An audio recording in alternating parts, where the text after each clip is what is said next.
नहीं हुआ तो वो क्या हो गया, वो अस्थाई ठिकाना। तो अस्थाई है जहां हम लंबे समय तक रह सकते हो, मौसम की दशाओं के अनुकूल हमारा घर हमको सुरक्षा देता हो, तो वो क्या हो गया, अस्थाई ठिकाना। जहां हम क्या करते हैं, चीजों को, लोगों को उसके समय के हिसाब से अनुकूलित करते हो खुद, तो वो अस्थाई ठिकाना नहीं होता है। जैसे जानवरों को चिड़ियाघर में हम मजबूर करते हैं उसको अपने हिसाब से ढलने के लिए, तो वो हमारा अस्थाई ठिकाना नहीं है। जैसे चिड़ियाघर चिड़िया के लिए अस्थाई ठिकाना है क्या, नहीं है। तो अस्थाई ठिकाना क्या होगा, जंगल, जहां उसकी क्या हो, मनमानी। जैसे आप किराए के घर में, वो अस्थाई ठिकाना है क्या, नहीं। क्यों, क्योंकि मनमानी चलेगी, नहीं चलेगी। रूम मालिक चप्पल गिनेगा रोज। आप अपने घर को समुंदर बना दो, कोई दिक्कत है, नहीं। तो जहां कोई भी जीव अपना जीवन यापन अपने हिसाब से ना कर पाता हो, वो उसके अस्थाई आवास नहीं है। अब जान लो, क्या पिजड़ा अस्थाई निवास होगा, क्या चिड़ियाघर अस्थाई निवास होगा क्या, क्यों नहीं होगा, क्योंकि उसकी वहां पे मर्जी नहीं चलेगी। तो समझ गए कि आवास दो तरह के होंगे, एक अस्थाई, एक अस्थाई। जहां मर्जी चलेगी वो अस्थाई, जहां मर्जी नहीं चलेगी वो अस्थाई। एकल परिवार के उदाहरण है जिसमें हम हमारे जितने भी हो जाए, लेकिन आदर्श परिवार के उदाहरण है हम दो हमारे दो। हो गया। अब दूसरा है आवास। कोई भी इंसान जब आवास बनाता है तो उसके लिए कुछ चीजें पहले जरूरी है जाननी। पहली है भौगोलिक स्थिति। अब भौगोलिक स्थिति क्या है, भौतिक संसाधन। भौतिक संसाधन क्या है, हम आपको पढ़ाए थे, जलवायु, वर्षा, आर्द्रता, ये सब क्या है, भौतिक। हम आपको पढ़ाए थे कि पर्यावरण के दो घटक हैं, प्राकृतिक, मानव निर्मित। प्राकृतिक को दो भागों में बांटे थे, जैविक और जैविक। अजैविक को ही हम बताए थे भौतिक संसाधन। अजैविक संसाधन वो है जिसमें जान नहीं, जैसे पर्वत। लेकिन भौतिक संसाधन वो है जैसे वायु, तापमान, आर्द्रता। इसीलिए किसी भी क्षेत्र को हम भौगोलिक क्षेत्र के रूप में देखते हैं कि कहीं भी क्षेत्र की दशा, भौगोलिक दशा जानते हैं। हर क्षेत्र का भौगोलिक दशा अलग है क्योंकि वहां भौतिक संसाधन अलग हैं। वहां की जलवायु अलग है, पर्यावरण अलग है, वायु अलग है, वहां सारी चीजें अलग हैं, वहां के संसाधन अलग हैं। इसलिए हम जब घर बनाते हैं तो पहले देखते हैं भौगोलिक स्थिति, और भौगोलिक स्थिति में जमीन समतल है या पर्वतनुमा आकृति का। अगर पर्वत पर सीमेंट का घर बनाओगे, गिरेगा कि नहीं गिरेगा, गिर जाएगा, क्योंकि सीमेंट का खुद वजन ज्यादा है, ढलान होने के कारण क्या हो जाएगा, गिर जाएगा। दूसरी चीजें हैं कि कहीं खूब बाढ़ आती है, प्राकृतिक और संतुलन, वहां का भौगोलिक परिवेश अलग है, तो वहां कैसे घर बनाए, बांस की। कि बांस क्या हो जाएगा, गल भी जाएगा, तो बांस बहुत जल्दी अपने को क्या करता है, फिर से तैयार कर लेता है। बांस बहुत कम समय में जल्दी बड़ा हो जाता है। तो बांस क्या होता है, मार्केट में मिलना आसान, दूसरा सस्ता होता है। भौगोलिक क्षेत्र में सरकार इसको गौण उपज में रखती है। बांस जंगल विनाश का कारण नहीं है। सरकार की गाइडलाइनें जब आपको पढ़ाए थे, वन संरक्षण अधिनियम जंगली के लिए 2007 में आया कि 25 सालों से जो लगातार जंगलों में रह रहा है वो जनजाति है, और बांस गौण उपज है जो घास की कैटेगरी में आता है। इसका विनाश पर्यावरण विनाश का कारण नहीं है। इसीलिए बांस की टोकरी पर्यावरण विनाश में आएगा, नहीं आएगा। टोकरी नहीं आएगा, डलिया नहीं आएगा, सूप नहीं आएगा, जो भी बांस के संसाधनों से बना हुआ है। कारण क्या है, क्योंकि बांस अपने जैसे समान गुणों वाले बांस को उगाने की बहुत ज्यादा क्षमता रखता है। एक बांस से पूरा जंगल बना दोगे आप अपने एरिया को, अगर उसको अच्छे से संरक्षण दिया जाए तो। इसलिए यहाँ पे घर के अलग अलग प्रकार होते हैं भौतिक गुणों के कारण, भौगोलिक दशा। दूसरी चीज है संसाधन की उपलब्धता। मान लो कि अगर घर में टाइल्स लगाना चाहते हो और टाइल्स मिलना इम्पॉसिबल है, तो क्या करोगे, महंगा घर बनेगा ना। तो कोई भी आदमी घर बनाने से पहले उसके घर में 3 तरह की संसाधनों का इस्तेमाल होगा। पहली भौतिक संसाधन, कि वो घर बनाने से पहले देखेगा कि उसका घर जहां बन रहा है वहां की स्थिति कैसी है। क्या भूकंप आता है तो भूकंप रोधी घर बनाना पड़ेगा। दूसरा, उसके पास क्या क्या संसाधन है, अगर जो संसाधन होंगे जो सस्ते होंगे उसका इस्तेमाल करेगा। और तीसरी चीज है कि घर की डिजाइन, घर के प्रकार। शहरी क्षेत्र में घर बड़े बड़े होते हैं, ऊंचे ऊंचे होते हैं। ग्रामीण क्षेत्र के घर अलग होते हैं, गरीब के घर अलग होते हैं, अमीर के घर अलग होते हैं। तो घर भी क्या किस पे निर्भर करता है, उसकी अपनी स्थिति पे। तीन चीजें, पहली भौगोलिक स्थिति, दूसरा संसाधन, तीसरा है व्यक्ति विशेष की स्थिति। तीन चीजों पे घर डिपेंड करेगा। अब दूसरा है कि अगर कोई आदमी खूब अमीर हो फिर भी राजस्थानी क्षेत्रों में घर अपने समाज और भौगोलिक स्थिति के अनुकूल बनाएगा, क्योंकि वहां की दशा गर्म है। तो यहां देखो राजस्थान में घर मिट्टी के बनाते हैं कि मिट्टी क्या करती है कि तापमान को एब्जॉर्ब कर लेती है। मोटी मोटी दीवारें, उसके गर्मी जो है बाहर हीट घर तक नहीं आती थी, इसीलिए मिट्टी के घर ठंडे होते थे। और ईटा का घर क्या होता है, गर्म होता है। अभी रूम में रहते हो ना, दीवार में से सटना, लया आग लग जाएगा बदन में, इतना ज्यादा हीट होता है उसमें, और ईटा हीट को एब्जॉर्ब कर लेता है। ये है फिजिक्स कि लकड़ी का गुटका और लोहे का गुटका धूप में कैसा रिएक्ट करेगा। रखोगे तो जितना जल्दी वो गर्म होता है उतना ज्यादा हीट छोड़ता है।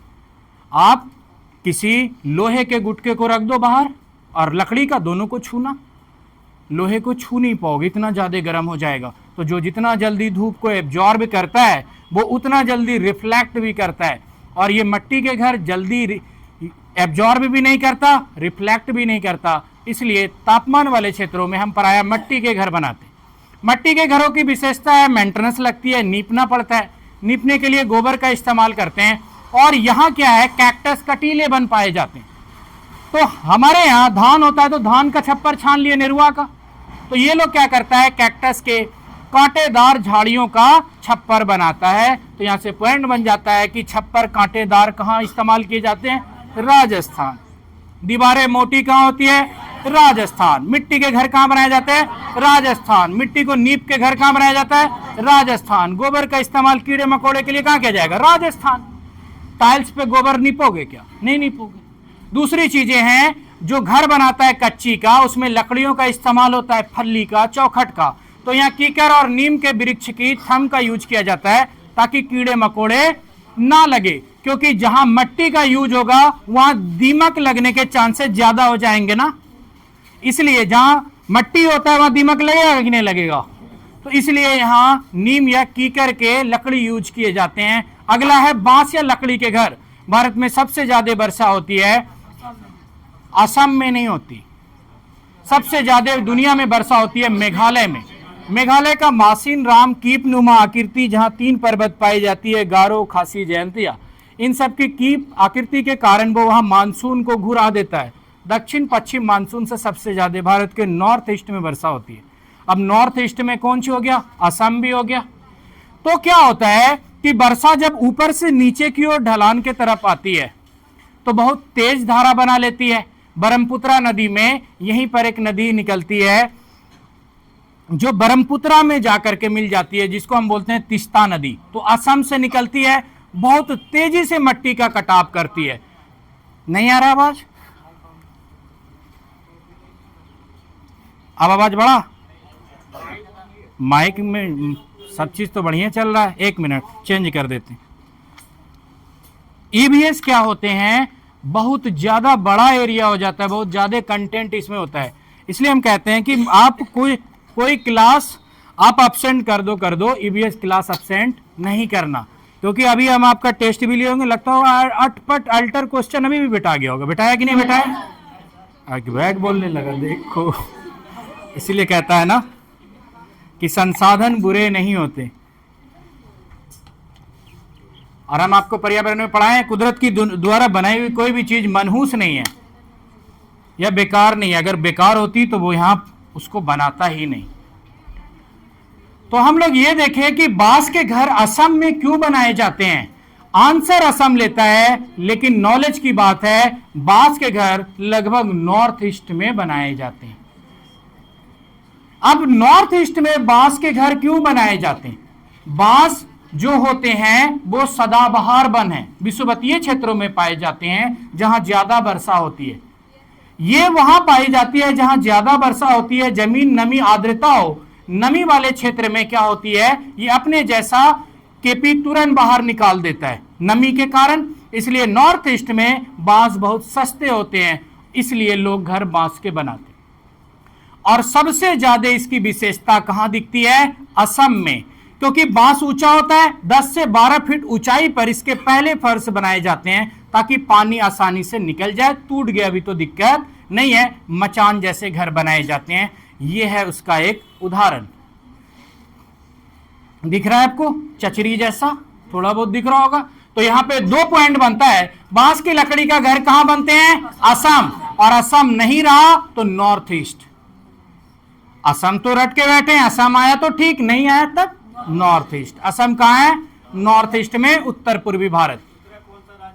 क्या उत्तर नॉर्थ ईस्ट में अरुणाचल प्रदेश, नागालैंड, मणिपुर, त्रिपुरा, मिजोरम, असम, जो 7 सिस्टर है ना, यहां तक कि सिक्किम, चिकन नेक तक को भी नॉर्थ ईस्ट में लिया जाता है। नॉर्मली कहे तो 8 राज्य।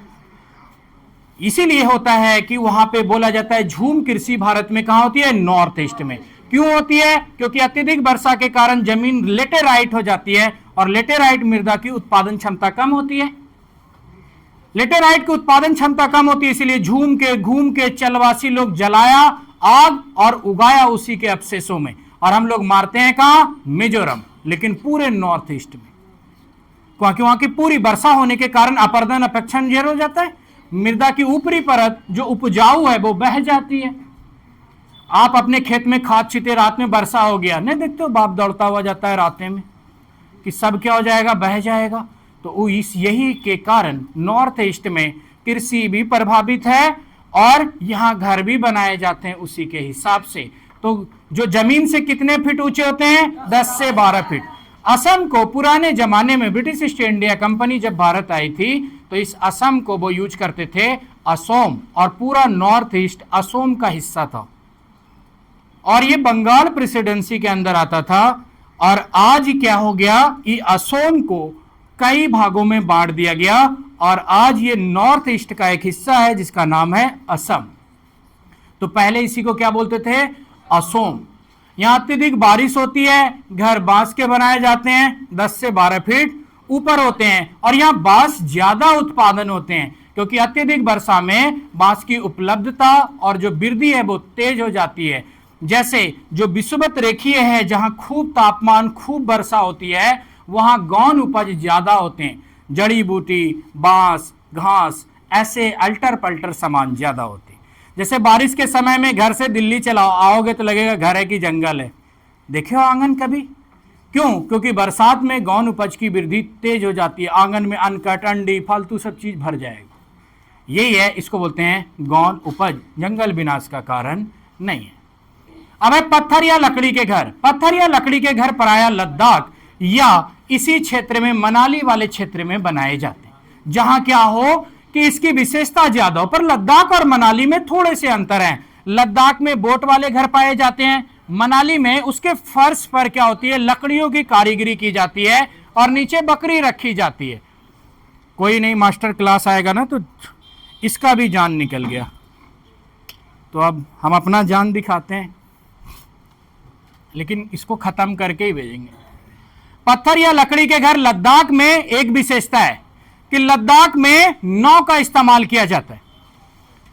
नाव में भी विशेषता है कि केरला में जो नाव होते हैं उसको बल्लम कहा जाता है। तो नाव में भी अलग अलग डिफरेंस है कि लद्दाख और केरला में जो नाव है वो दोनों में डिफरेंस है कि यहां वाले नाव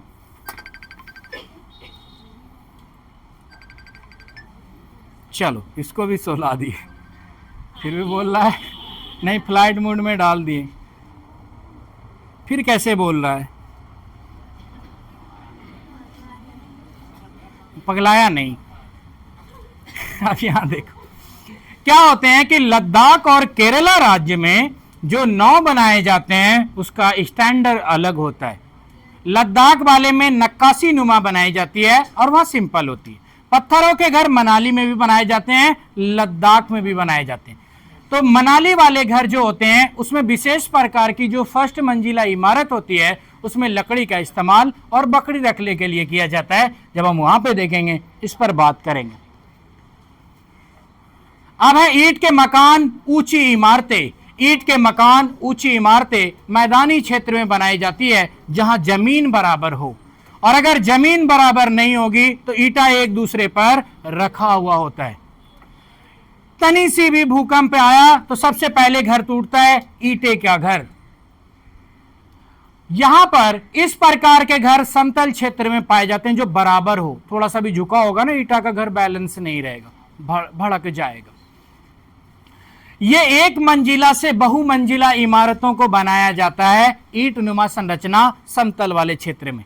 आप ऊंचे ऊंचे या हम ऊंचे ऊंचे इमारत वहीं देख पाते हैं जहां समतल मैदान हो।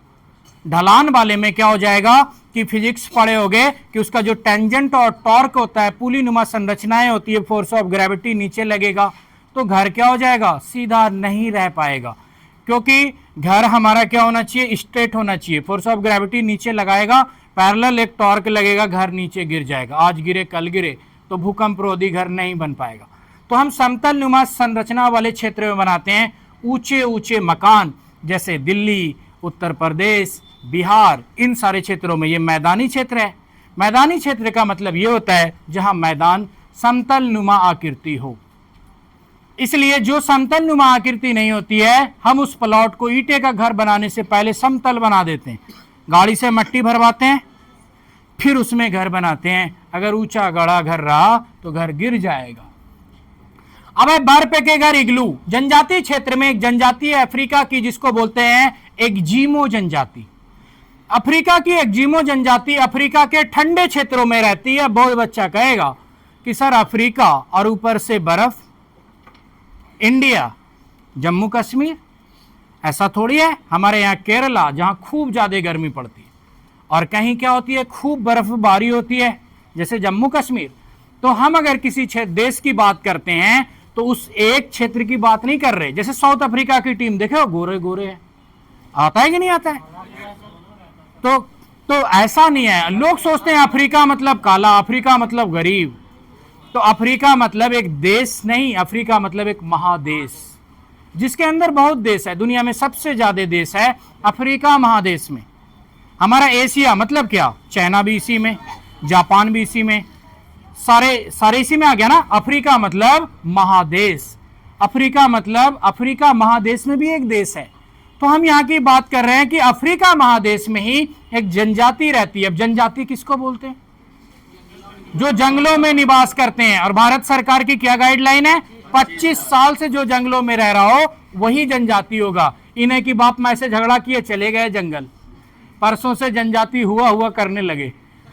तो ऐसा नहीं होगा, क्योंकि सरकार जनजातियों को, जनजाति राष्ट्रपति के संरक्षण के अधीन आते हैं। हमारी विधानसभा में भी उसके लिए सीट आरक्षित है, 38 सीट जाति के लिए, 2 सीट जनजातियों के लिए।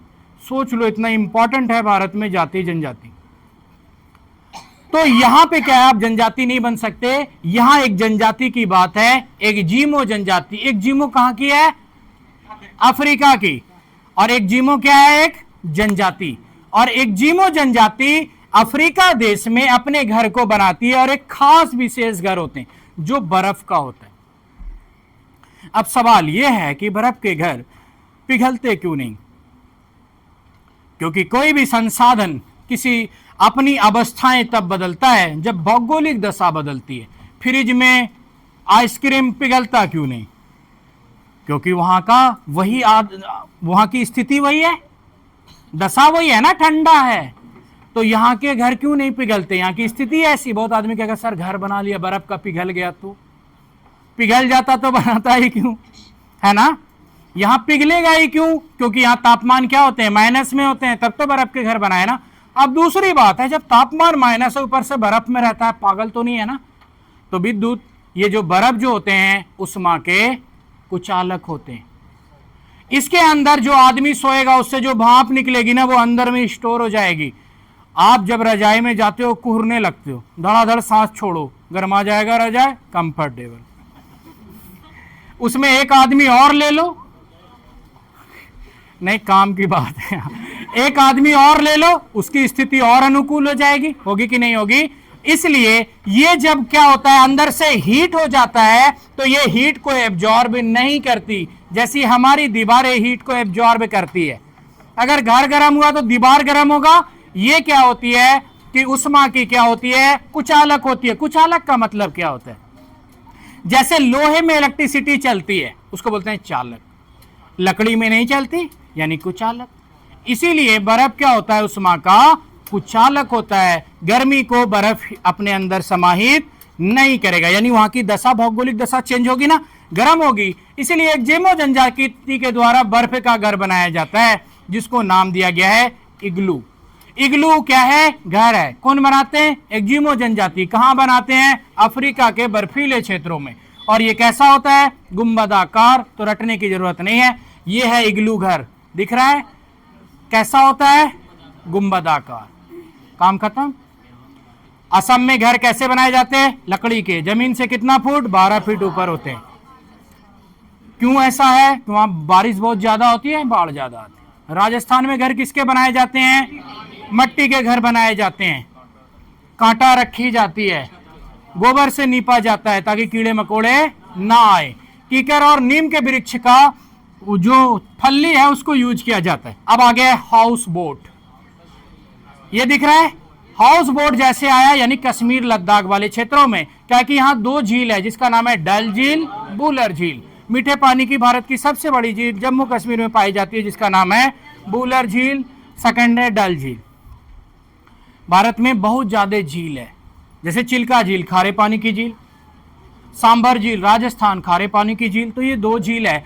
यहां क्या करते हैं कि टूरिस्ट अट्रैक्शन के लिए जो झील में घूमने आते हैं उसको नाव पर ही घर जैसी फीलिंग आए, और नाव को ही वो किराए पर लगाता है। लोग जो रेंट पे घर लेता है ना, तो यहाँ रेंट पे नाव वाला रूम लेता है।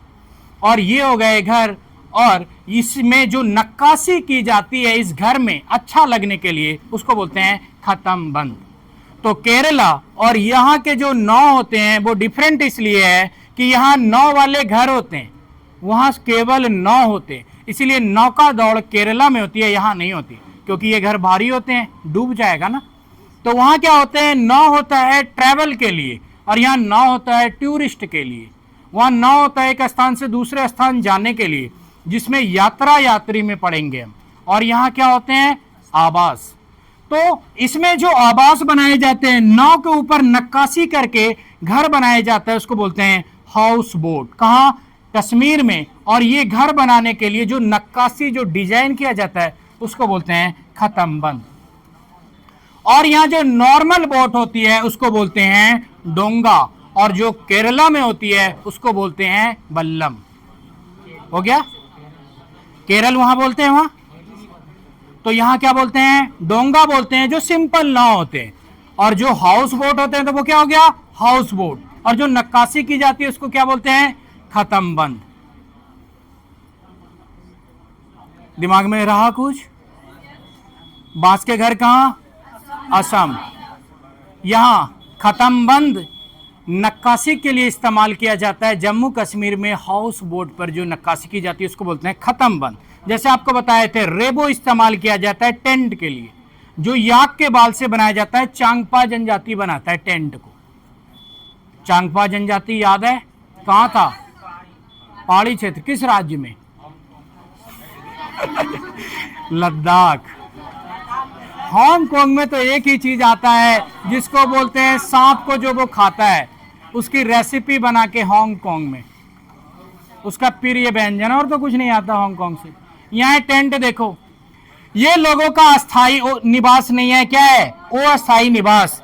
ये अलग अलग क्षेत्रों में अलग अलग चीजों से बनता है। शहरों में गरीब लोग प्लास्टिक का टेंट बना डालते हैं, कहीं कहीं कपड़ों का टेंट बनाते हैं। लेकिन एक टेंट और भी है, पर्वतारोहियों के लिए टेंट 2 तरह की होती है। प्लास्टिक वाली ताकि ठंडी से बचाए, और अंदर में एक अच्छी सुविधा वाली मखमल जैसी, ताकि उसको क्या हो? आराम दे। भारत का एक जनजाति है लद्दाख का चांगपा जनजाति, जो याक के बाल से बनाता है तंबू, जिसको हम क्या बोलते हैं? रेबो कहते हैं। तो यहाँ क्या हो गया? रिपीट हो गया, हम लोग पहले पढ़ चुके हैं। हमारा खत्म हो गया आवास। आवास क्या? बांस के घर कहां? असम में। कांटे का घर कहां? राजस्थान में। नाव वाली बोट कहां? जम्मू कश्मीर में। पत्थर वाले घर कहां? लद्दाख और मनाली में। मनाली में। और इग्लू के घर कहां? अफ्रीका में। कौन जनजाति? एग्जिमो जनजाति। एग्जिमो जनजाति के द्वारा अफ्रीका क्षेत्र में घर बनाते हैं बर्फ का, जिसको इग्लू कहा जाता है। इग्लू घर इसलिए वहां लोगों को रहने के लिए उपयोगी हो गया क्योंकि बर्फ उष्मा का कुछ अलग होता है। अब यहां है परिवार, हम लोग परिवार देख चुके हैं। परिवार हमारे समाज में दो तरीके का है, एकल और संयुक्त। एकल में अगर दो रहा तो आदर्श, वही बात यहां पे लिखी गई है कि एकल परिवार, इस तरह के परिवार में मां बाप और बच्चे होते हैं, यह परिवार छोटा होता है। हो गया, यह एनसीईआरटी की लाइन। अब छोटा कितना, एक बच्चा, दो बच्चा, चार बच्चा, छह बच्चा, तो यहां पे दो बात हो गया कि अगर दो हो तो उसको आदर्श, दो से ज्यादा। जैसे भारत सरकार क्या करती है, आर्मी को कैंटीन से मुफ्त राशन 2 का देती है। किसी भी सेंट्रल गवर्नमेंट के सर्विस में हो तो 2 बच्चे की शिक्षा फ्री, उसके बाद आपको भत्ता राशि मिलती है। 2 के बाद आप 200 कर दो लालच में, तो सरकार उसके लिए जिम्मेदार नहीं है। जैसे एक बच्चे पे 5,000 बढ़ जाता है, 2 बच्चे पे 10,000 बढ़ गया, तो आप 100 बच्चा कर दोगे तो सोचो 5 लाख बढ़ाएगी सरकार। तो 2 बच्चे आदर्श परिवार है, हम दो, हमारे दो सरकार की गाइडलाइन है। अब है संयुक्त परिवार में जितना सोच लो, परिवार क्या होता है, परिवार जिसके हम सदस्य हैं। परिवार के सदस्यों को बहुत से गुण एक जैसे हो सकते हैं, जैसे आंख, रंग, बाल, ये सारे क्यों, आनुवांशिकी। पढ़ाया ना कि परिवार एक दूसरे से मिलते जुलते होते हैं, क्यों, आनुवांशिकी के कारण। और आनुवांशिकी में क्या मिलेगा, आंखों का रंग, बालों का, जैसे मां का बाल घुंघरा, बेटी का बाल घुंघरा, मां का जैसा आंख, बेटी का वैसा आंख होगा। तो यहां पे क्या होता है कि आनुवांशिकी परिवार में लक्षण दिखते हैं। देखोगे ना, एक परिवार का दूर दराज का रिश्तेदार भी है, शादी में सब जमा हुआ ना, देख के लगेगा कि सब वैरायटी कहां से आया है, मिलता जुलता मिलेगा, थोड़ा थोड़ा सा अंतर। वो सब क्या हो गए, परिवार के कारण क्या है, इसके आनुवांशिकी के गुण एक दूसरे में वैरी करते हैं। इसीलिए बहुत सारे ऐसे समाज हैं जो अपनी आनुवांशिकता को बनाए रखने के लिए अपने जनरेशन से बाहर शादी नहीं करते कि उसके आनुवांशिकी गुण के लक्षण आए। पर बहुत सारे समुदाय क्या कर रहे हैं, अपने जनरेशन को बहुत तेजी से आगे बढ़ाने के लिए वो किसी भी समुदाय को नहीं देखते, बल्कि वो अपने जनरेशन का ग्रोथ देखते हैं। कि कोई दिल्ली में शादी कर लिया, अब दिल्ली में उसके लायक लड़की मिली, दिल्ली में कर लिया। पूरा दुनिया अकेला फतेह करना है क्या, कि खाली गोतिये आगे बढ़ाओ। तो इसीलिए होता है कि कुछ लोग क्या होते हैं कि वंश अच्छा बनाना चाहते, कुछ लोग उसी तरीके का चाहते हैं कि नटुल्ली भटन्नी बौखता रहे सब। तो इसीलिए क्या है, ये कोई जरूरी नहीं है कि आनुवांशिकी एक जैसे हों।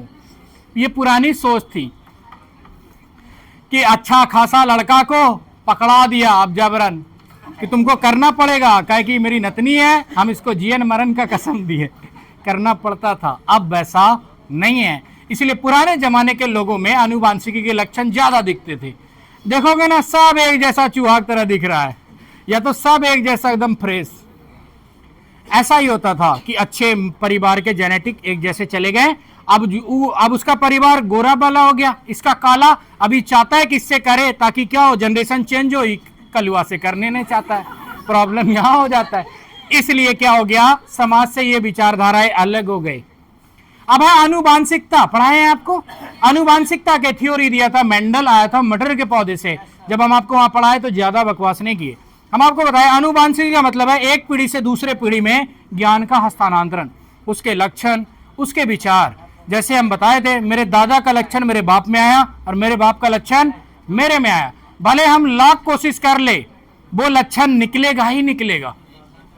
जैसे छोटा छोटा मीम बनता है शाहरुख खान का, उसका बेटा जो होता है उसी की तरह से बाल करता है, ऐसे टी शर्ट उठाता है। ये क्या हो गए, आनुवांशिकी के लक्षण, जो बेटा चाह के भी बाहर नहीं कर सकता। इसीलिए आपके उस सवाल में था कि आनुवांशिकता को सुधारा जा सकता है। आनुवांशिकता को कुछ हद तक सुधारा जा सकता, उसका इलाज नहीं किया जा सकता है सफल। क्यों? क्योंकि आज तक हम आनुवांशिकता पर रिसर्च ही कर रहे हैं। डीएनए संबंधी रोग हम पूरी तरीके से नहीं सुधार सकते। आपको बताए थे कि कोई 2 आंख ऐसे मारता है कि 2 आंख मार रहा है तो उसके आनुवांशिकता के लक्षण हो गए, और कोई अगर 1 मार रहा है तो ये क्या हो गए, उसके चारित्रिक दोष हो गए। तो यहां पे क्या हो गया कि जो प्रकृति के द्वारा जो बनाए गए हैं वो लोगों को इरिटेट नहीं कर। ऑस्ट्रिया के ग्रेगर जॉन मेंडल, जिसका जन्म 1822 में हुआ था, आनुवांशिकी के जनक हैं, इसको पिता माना जाता है। मटर के पौधे पर रिसर्च किया था ये कि कोई मटर का पौधा अगर विकलांग है तो उसके बाद उस मटर से जन्माया गया मटर का पौधा भी विकलांग होता है। लेकिन यह देखा गया कि जो पौधा टूट गया, मचोरा चला गया और वो वृद्धि खराब किया, और अगर उसके मटर से उगाया हुआ पौधा उगाए ना, वो स्वस्थ हो गया। तो हम लोग जाने कि जो हमारे शारीरिक लक्षण हैं वो आनुवंशिकी गुण से प्रभावित हो भी सकते हैं, नहीं भी हो सकते। तो विकलांगता एक बीमारी है, शारीरिक दोष है, ना कि आनुवंशिकी। कोई जन्म लिया, पोलियो मार दिया, तो क्या उसका सारा बाल बच्चा पोलियो से ग्रसित होगा? नहीं होगा। लेकिन हाँ, अगर उसके पापा भी पोलियो ग्रसित थे और ये आनुवंशिकी में जा रहा है, तो ये नॉर्मली अनुमान लगाया जा सकता है कि इसके जनरेशन का जो बच्चा कमजोर होगा वो इस गुण से प्रभावित हो जाएगा, और जो स्वस्थ होगा वो नहीं होगा। जैसे एक ही परिवार में उसका बाप, उसका दादा भी विकलांग था, बाप भी विकलांग था, लेकिन सारे बच्चे विकलांग नहीं होंगे। जो जेनेटिकली जो स्वस्थ बच्चा होगा ना, वो विकलांगता से प्रभावित नहीं होगा, वो अपने आनुवंशिकी को हरा देगा। और कोई लक्षण भले उसमें आ जाए पर उसको हरा भी सकता है वो। इसलिए आनुवंशिकी सभी में होगा जरूरी नहीं, आनुवंशिकता के कारण ही विकलांगता होगी जरूरी नहीं। समझ में आया ना? सब में विकलांगता हो ये भी जरूरी नहीं, और सिर्फ विकलांगता आनुवंशिकी से हो ये भी जरूरी नहीं। विकलांगता लोग 5 साल 6 साल के बच्चे को भी मार देता है, जवानी में भी लोग को मार देता है। अंग का अच्छे तरीके से काम ना कर पाना है विकलांगता। बड़े को मारता है तो लकवा बोलते हैं, बच्चे को मारता है तो पोलियो बोलते हैं ना। उसमें एक अंग काम नहीं करने लगता, और बचपन में मारता है तो उसका वृद्धि रुक जाता है, यानी वो पतला हो गया, दूसरा पैर मोटा हो गया। अब जवान को मारता है तो उसका तो पूरा विकास हो गया होता है ना। वृद्धि एक समय तक होती है, फिर रुक जाती है। अब किसी बूढ़े को मारा तो पहलवान अब बनेगा बुढ़ापा में क्या? तो उसके अंग डिफेक्टिव नहीं दिखते। बच्चे को मारता है तो डिफेक्टिव, क्योंकि वृद्धि होगा ना। अब एक हाथ पतला हो गया ऐसे झूलेगा, एक हाथ मोटा हो गया तो पोलियो दिखता है, बड़े को पोलियो दिखता नहीं है। अब आगे देखो, ये मटर के पौधे पे रिसर्च किया कि जो जेनेटिकली खराब थे वो फिर से विकलांग होने के उसमें चांसेस थे। वो मटर का पौधा बौना हो गया, लेकिन सारे मटर के पौधे बौना नहीं होगा। अब देखो, कोई मचोड़ दिया, मुंटी तोड़ दिया, डैमेज कर दिया, वो अब तो स्वस्थ तरीके से नहीं बढ़ेगा। जैसे किसी का पैर तोड़ के मरोड़ दिए, अब होगा वो अच्छा जैसा क्या? वो तो निंगड़ा हो गया। अब को उससे ब्याह नहीं करता है तो निंगड़ा हो गया। अब क्या हो गया? बेचारा वो निंगड़ा था क्या? उसका तो पैर ना मचोरा गया था। अब सब कहेगा ये निंगड़ा से करोगे तो बाल बच्चा निंगड़ा होगा, तो होगा क्या? नहीं होगा। तो क्या? तो अब क्या उसके बच्चे क्या होंगे? स्वस्थ होंगे। यानी क्या होगी? शारीरिक दोष। अब किसी का एक्सीडेंट हो गया, एक हाथ गायब, तो क्या होगा? बाल बच्चा का हाथ नहीं होगा? होगा। तो सारे आनुवंशिकी से समाज हमारा रिलेट कर देता है। ये हो गया रूढ़िवादिता, अंधविश्वास, और ये अलग चीजें हैं। उम्मीद करते हैं कि आपके भेजा में घुस गया होगा। जिसका बाप अंधा उसका बच्चा अंधा कहां से होगा? ये भी तो आनुवंशिकी बात हो गया ना। उसको बोलते हैं वर्णांधता। वर्णांधता रोग के वाहक या आनुवंशिकी रोग की वाहक ज्यादा महिला होती है, क्योंकि महिलाओं में, पुरुष में एक से एक भाई होता है। तो पुरुष क्या होते हैं? बहुत जल्दी प्रभावित हो जाती है। आनुवंशिकी गुण को प्रभावित करने वाला जो कारक है वो महिलाएं होती है। महिला आनुवंशिकी गुण से कम प्रभावित होती है, पुरुष ज्यादा होता है। ये कोई जरूरी नहीं है कि अंधा का बेटा अंधा होगा। ये तो प्रकृति डिसाइड करेगी ना कि आप अगर स्वस्थ थे तो आप अपने आनुवंशिकी के प्रभाव को कम कर दोगे। जैसे अगर हम स्वस्थ हैं तो हमको कोरोना वायरस नहीं हुआ, आप कमजोर थे आपको हुआ। अब कोई कहेगा पूरे मानव समाज को कोरोना हुआ क्या? नहीं हुआ। इसीलिए कोई बच्चा जो है ना, जन्म के समय बहुत स्वस्थ और हेल्दी होता है, माँ उसको केयर की, अच्छे से कोख में वो पला बढ़ा, वो आनुवंशिकी को हरा दिया। कोई आदमी जहर पी के भी मौत को मात दे देता है, कोई मर जाता है। तो वही है, अंधे का बेटा अंधा नहीं होगा। इससे समाज आपसे नफरत करेगा कि मतलब अंधे का बेटा अंधा क्यों होगा? अंधे का बेटा अंधा हो भी सकता है। इसीलिए जो है ना, इसको लोग बोलता है कुदरत का निजाम, कि कोई अंधा होगा या नहीं होगा ये कुदरत जाने। हम लोग अंदाजा लगा सकते हैं, और यही होता है विकास का, आनुवंशिकी का। कोई कैसा होगा ये अंदाजा लगाया जा सकता है, ये सटीक नहीं है। इसीलिए कल सवाल आया था कि अनुवांशिकी पर्यावरण के 50-50% दोनों पे प्रभाव पड़ते हैं? कोई जरूरी नहीं। कोई बच्चा एकदम अश्लीला था जन्म के समय, नाक से नेटा भरता था, आज देखो अंग्रेजी में बात करता है, तो क्या हो गया? अनुवांशिकी के कारण। किसी किसी को जानते हो कि पर्यावरण इतना ज्यादा सपोर्ट कर देता है कि बदल के रख देता है उसको। ये कोई जरूरी नहीं है कि दोनों के असर 50-50% होंगे। हाँ जी, हमारे पड़ोस में 2 पीढ़ी तक उसका बच्चा हकला ही रहा है। हाँ कैसे हो? देखो, हकला ही रहा हूं, कैसा रहा? अनुवांशिकी के गुण है, हकला है लोग। अब देखो, हाँ, लेकिन ऐसा भी होगा कि उसके परिवार में कोई स्वस्थ बच्चा होगा जो कम हकलाता होगा, ऐसा भी होगा। तो ऐसे ही है ना। अब देखो, वो कम हकलाने वाला बच्चा, जानते हो, अपने से और कम हकलाने वाले को जन्म देगा। एक दौर ऐसा आएगा उसका बच्चा ही नहीं हकलाएगा। दो कोई भी ऐप, जाने आलू को आप काटो, खराब जहां पे था पहले ढेर काना, फिर कम काना, फिर कम काना, अंत में अच्छा हड़िया में डालते हो कि नहीं? ऐसे ही है अनुवांशिकी। धीरे धीरे उसके असर क्या हो जाते हैं? कम हो जाते हैं। आप ये कहोगे सब दिन काने रहेगा, ऐसा नहीं है। अनुवांशिकी तो क्या, आप शादी किए लखनऊ में, आपकी बीवी का अनुवांशिकी आपके तो बच्चे में गया ना। आप देखो, आपके माँ में अनुवांशिकी का प्रभाव आप में आया, आप दूसरे से शादी किया, आपका बेटा तीसरे से शादी किया, धीरे धीरे अनुवांशिकी पे एक दूसरे का असर पड़ता है ना। समाज बदलता है, दौर बदलता है, बच्चे बदलते हैं। तो ऐसे ही है, जब हम सारे भाई एक जैसे नहीं, हम सारे भाई का शकल एक जैसा नहीं, तो फिर क्या होगा? जैसे हम मोटे हैं, कुछ नहीं भी खाएंगे, हवा भी पिएंगे तो वजन नहीं कम होगा, जेनेटिक्स। फिर कोई बकरी की तरह खाएगा, लकड़ी की तरह रहेगा, जेनेटिक्स। तो सारा जेनेटिक्स पे डिपेंड करता है। अब कोई कहता है ना सबका अपना अपना एक जेनेटिक होता है। देखो मैंने कहा, बच्चा 8 साल का एकदम ट्रक जैसा हो गया, उसकी माँ परेशान, अले देगा, कहता अम्मी गोदी, बेचारी करे क्या? 4 साल के उम्र में 40 किलो का हो गया। तो ये क्या हो गया? जेनेटिक्स। क्योंकि बच्चा तो बच्चा ही है ना उसके लिए।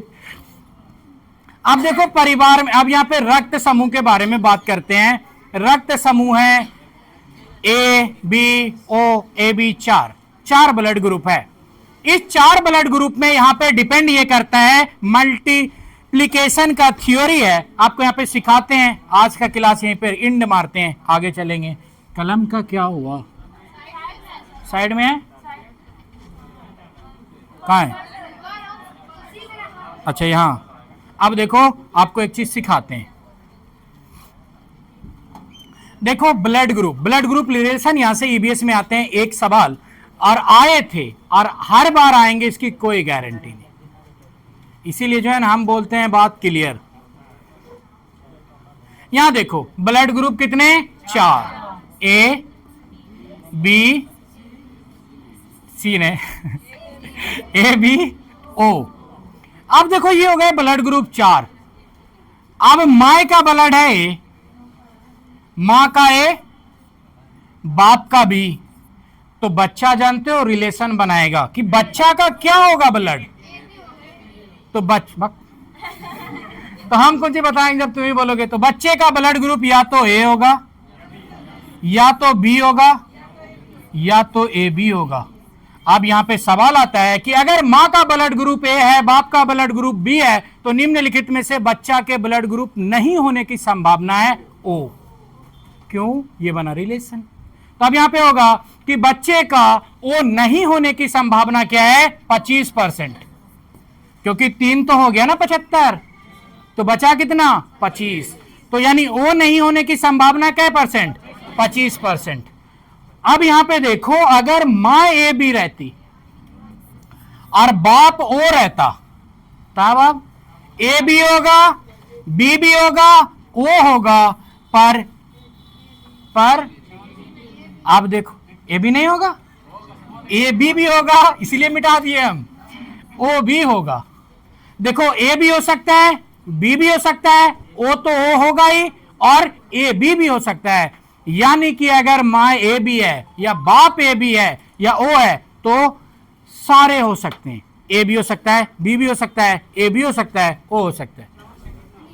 चांस नेगेटिव पॉजिटिव की बात नहीं कर रहे हैं, वो है वो एंटीजन और एंटीबॉडी है। हम आपको ब्लड ग्रुप बता रहे हैं ना।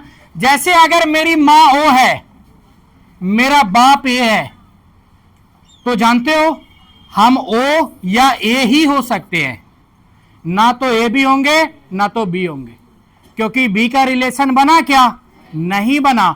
इसीलिए अब संभावना है कि ओ या ए होने की संभावना कितनी हो गई? 50-50%। या तो ओ होंगे या तो ए होंगे। और अब लिखा होगा कि अगर माता ओ पिता ए है तो निम्नलिखित में से ए बी की संभावना क्या है? नहीं है। वहां दिया रहेगा 50% है, 20% है, 30% है, इनमें से कोई नहीं। तो आंसर क्या जाएगा? इनमें से कोई नहीं। समझ में आया क्या बोले हम? हो गया खत्म। यही से बनता है एक क्वेश्चन। फिर बच्चे को पल्ले नहीं पड़ता है कि देख लो माँ ए बाप बी, अब बताओ हम बताएगा कौन? जांच करके न बताएगा, लेकिन हम बता सकते हैं। हाँ, रिपीट करके ही बताएंगे। ये क्या है कि यहीं से कल लेके आगे चलेंगे। जैसे बाप का अगर ब्लड ग्रुप ए है, माँ का बी है, तो ए भी होगा, बाप का भी गुण जाएगा, माँ का ए बी भी जाएगा, बी भी जाएगा, या दोनों का थोड़ा थोड़ा गुण चला गया ए बी। बच्चा किसी भी हाल में नहीं होगा क्या? ओ नहीं हो सकता। इसीलिए क्यों नहीं हो सकता? क्योंकि एक बच्चे का जो निर्माण हुआ माँ बाप के संयोजन से हुआ। अगर माँ बाप के ब्लड ग्रुप का रिलेशन के अंदर नहीं गया तो दूसरे का कहां से जाएगा? तो एक बच्चे का जो बॉडी है, जो मसल है, जो ब्लड है, वो कहां से जाता है? माँ बाप से ही तो जाता है ना। तो इसीलिए ए भी हो सकता है, बी भी हो सकता है। अगर माँ का ए है, बाप का भी है, तो ए भी हो सकता है, बी भी हो सकता है, ए भी हो सकता है, ओ नहीं हो सकता। यानी जिससे रिलेशन नहीं, वो नहीं होगा। अब यहां पे मान लेते हैं कि बाप का अगर बी है, माँ का अगर ओ है, तो बी भी हो सकता है, ओ भी हो सकता है, ए वाला नहीं हो सकता। ना ए हो सकता ना ए भी हो सकता, क्योंकि ए कहां से लाओगे? अब तो उसको एक और बाप चाहिए था तो यहां पे फिर क्या हो जाता? रिलेशन हो जाएगा खराब। तो अब ए वाला कहां से लाओगे? या तो बी होगा या तो ओ होगा। ये हो गया क्या? Blood relation. कि ब्लड रिलेशन क्या कहता है? जेनेटिकली। मेंडल की थ्योरी किससे संबंधित थी? मटर के पौधे से। किसके लिए दिया था? आनुवांशिकी के लिए दिया था। आनुवांशिकी क्या है? एक पीढ़ी से दूसरे पीढ़ी में जाना। आनुवांशिकी का क्या मतलब है? सिर्फ आंखों का रंग? बहुत आदमी जो रट लेता है, नहीं। आनुवांशिकी का मतलब है बुद्धि भी। आनुवांशिकी का मतलब है शारीरिक बनावट भी। लंबा बाप का बेटा लंबा होगा, जिसका काठी पहलवान वाला होगा उसका बाल बच्चा भी पहलवान जैसा होगा। क्यों? क्योंकि बाप के गुण आएंगे। अब बच्चा रट के बैठता है आंखों का रंग। कल आप भी बोले ना, कल एक तो क्वेश्चन था, वृद्धि भी आंखों का रंग भी। आंसर क्या जाएगा? दोनों जाएगा। बुद्धि कहां से आया? बाप के से। तो इसीलिए कहता है कि बाप के लक्षण, बाप की बुद्धि, बाप का सोचने का तरीका, बाप का हाइट, बाप का स्टाइल सारा जाता है। जैसे मेरे फादर लंबे हैं, हम लंबे हैं, मेरा भाई मेरे से भी लंबा है। तो यहां पे है क्या है? जेनेटिकली। मेरी बहन भी मेरे लोग की तरह है, लंबी लंबी। तो वही है, शहर में लंबाई आम है, गांव में हमको नीचे से ऊपर तक देखता है, ये कौन ग्रह का आदमी आ गया, इसलिए पैदल नहीं जाते, ऐसा देखता है। क्या कि हम इस एरिया के नहीं लगते हैं देख के भी। एक तो लंबा, ऊपर से मोटा। तो ये रहा आज का हमारा क्लास। मजा आया? बहुत बढ़िया। चलो